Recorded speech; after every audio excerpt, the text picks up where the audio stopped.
જો મમ્મી 2 દાડા સતત પતંગ ચગાવે ખતરનાક થાક્યો એટલે મને ઊંઘવા દેજે તારા જે બી ઇમ્પોર્ટન્ટ કામ હોય પછી કરજે હાલ ઉઈ જા, તાર કોઈ કશું નહીં કે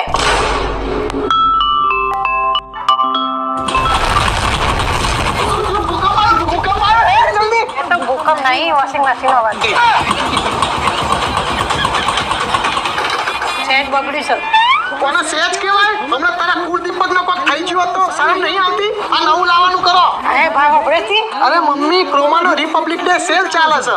deal so nice you will buy twice. એટલે એટલી જોરદાર ડીલ કે 2 વાર ખરીદી કરવાનું મન થાય. વોશિંગ મશીન, ટીવી, ફ્રીજ, એસી, મોબાઈલ ફોન બધા ઉપર 26,000 રૂપિયા સુધીનું કેશબેક. તો તું પપ્પા આજે જ જાઓ નજીકના ક્રોમા સ્ટોરમાં અને તાર વોશિંગ મશીન જોડે નવું ફોને લઈ લેજે. સારું સારું ડીલ આટલી રસ તમે 2 વાર ખરીદી કરી મારું માટે એક આપણે ટીવી લઈ લઈએ નવું, કારણ કે તમે આખો દાડો મેચ જો જોઈ લઈ જાય ને. હા પડી જ પપ્પાને તાલ ચમની પડી. કશો વાંધો નહીં, લઈ આવો લઈ આવો.